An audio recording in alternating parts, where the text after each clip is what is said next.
මනුල bro YouTube channel එකට ඕගොල්ලන් ඔද සාදරයෙන් පිළිගන්නවා. ඉතින් අද මම ඕගොල්ලන්ට කියලා දෙන්න යන්නේ Windows 10 වල තියෙන සුපිරිම keyboard shortcuts 10ක් ගැන.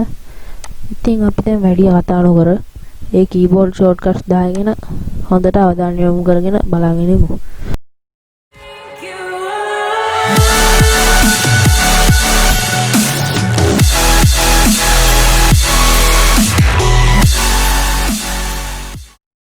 ඉතින් මම මුලින්ම ඔයගොල්ලන්ට කියලා දෙන්න යන්නේ multitasking හැකියාව. එකපාර app විශාල ප්‍රමාණයක් පරිහරණය කරන්න පුළුවන්. ඉතින් මම Word එක on කරගන්නවා.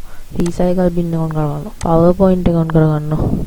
ඊට පස්සේ මම මේක maximize කරගන්නවා. ඊට පස්සේ මම Windows key එකත් එක්ක right arrow එක click කරනවා.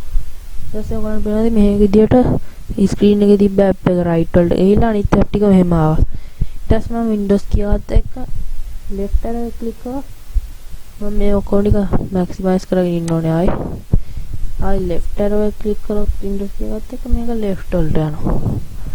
හරි. දැන් ඒක ගැන ඔයගොල්ලන්ට හොඳ අවධානයක් තියෙන ඇති. ඊළඟට මම ඔයගොල්ලන්ට කියලා දෙන්න යන්නේ open කර දීන සෑම app එකක්ම එකවර බලා ගන්න පුළුවන්. ඉතින් මම මේ alt key එකක් ඇවිත් ඔයගොල්ලන්ගේ keyboard එකේ all කියන key එකත් එක්ක tab එක ඔබයි. මේ බලන්න මෙහෙම වෙන්නවා. හරි ඒකත් හරි. ඊළඟට මම ඔයගොල්ලන්ට කියලා දෙන්න යන්නේ තව desktop එකක් හදා ගන්න. ඔයගොල්ලන්ට ඕන තරම් desktop හදා ගන්න පුළුවන් මේ Windows 10 වල. හරි මම Windows key එකත් එක්ක control key එක ඔබලා D ඔබනවා. එතකොට තව desktop එකක් හදනවා. මේ බලන්න අපිට ඕන තරම් හදා ගන්න පුළුවන්. මම desktop දෙකක් හැදුවා. හරි ඒකත් දැන් ඔයාලා දන්න ඕනේ. ඊළඟට මම ඔයාලට කියලා දෙන්න යන්නේ කොහොමද desktop එකක් අතර මාරු වෙන්නේ කියලා. ඉතින් මම control key එක ඔබලා Windows key එක ඔබලා arrow marks වලින් මේ Windows 10 මෙව වල මාරු වෙනවා. හරි ඊළඟ shortcut එක විදියට මම ඔයාලට කියලා දෙන්න යන්නේ ඕගොල්ලන්ගේ laptop එකේ තියෙන app ටික ඕගොල්ලන්ට හදිස්සි අවස්ථාවක් ආවොත් එකපාර minimize කරගන්න කොහොමද කියලා ඔක්කොම app ටික ඕගොල්ලන්ගේ පිටිපස්සේ එකපාරට ආවොත් ආවොත් ඔයාට ඒක පෙන්වන්න ඕනේ නැත්නම් එයාට ඉතින් අපි ඒක මම ඔද ඔයගොල්ලන්ට කියලා දෙනවා එකපාර minimize කරන විදිය Windows key එකත් එක්ක D අහුරපන් එතකොට ඔයගොල්ලන්ට පේන්නේ නැති ඔක්කොම app ටික එකපාර minimize වෙනවා ඉතින් ආයෙත් ඒක ගන්න ඕන නම් Windows key එකත් එක්ක ආයි D අහුරපන් ඊපස්සේ ආයෙත් ඒ ටික එනවා ඒ වගේම හරි ඊළඟට මම ඔයාලන්ට කියලා දෙන්න යන්නේ කොහොමද ඔයාලන්ට මෙතන තියෙන app අතර මාරු වෙන්නේ කියලා. ඉතින් මම මෙතන Word එක කරගන්නවා Recycle bin එක PowerPoint එක.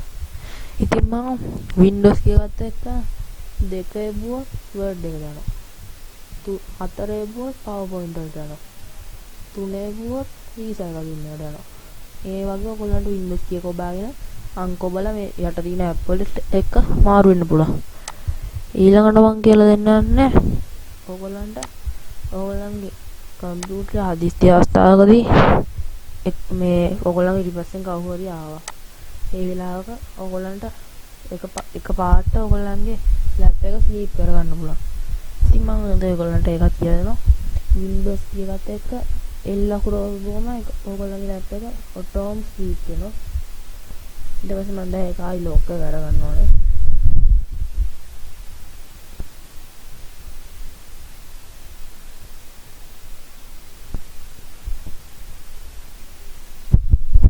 හරි. මමයි අන්ලොක් කරගත්තා. ඉතින් ඊට පස්සේ මම ඔයාලට කියලා දෙන්න යන්නේ ඕගොල්ලන් මේ තියෙන app වලට shortcut දාගන්න කියලා කොහොමද කියලා. ඉතින් මම මෙතන scratch කියලා ගහනවා. ඉතින් වගේ ස්ක්‍රැච් එක ආවා. ඕනනම් this PC එකට ඔයගොල්ලන්ට දාලා පෙන්නන්නම්කෝ. මම this PC වල properties වලට යනවා. ඊට පස්සේ මෙතන none කියලා තියෙනවා. ඔයගොල්ලන්ට කැමති අකුරක් ඔබ දෙකි. මම M අකුර ඔබනවා. control එකයි alt එකයි ඒගොල්ලෝ ඔටෝම select කරලා දෙනවා. මෙතන shortcut key කියලා තියෙනවා. this PC එකේ properties වලට ඉතින් ඔයගොල්ලන්ට ඒ වගේ හදා ගන්න පුළුවන්. ඊට පස්සේ මම ඒක apply කරලා ඕකේ කරනවා.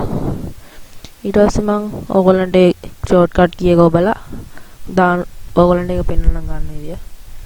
මම control කී එකයි hold කී එකයි එම්ම හොරේ දාගත්ත ගමන් this PC එකට යනවා දැන්. දැන් ඕගොල්ලන්ට පේනවා this PC එකට ආවා මගේ.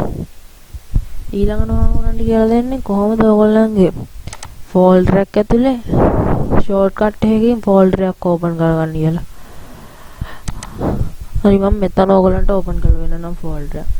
control key එකයි shift key එකයි එන්න අහුරයි ක්ලික් කරාම ඔයගොල්ලන් new folder කියලා ආව එකක් පේන ඇති. හරි. ඉතින් ඕගොල්ලන්ට මේ වගේ සුපිරි වීඩියෝස් බලන්න කැමති නම් මගේ YouTube channel එක දැම්ම subscribe කරන්න කියනවා. ඉතින් තාමත් ඔයගොල්ලෝ මගේ YouTube channel එකට like එකක් දාලා නැත්නම් like කරන්න. comment කරන්න මගේ keyboard shortcut ගැන ඔයගොල්ලන්ගේ තියෙන අදහස්. ඉතින් මම අදට ඔයගොල්ලන්ගේ සමග ගන්නවා මම මනුල බ්‍රෝ.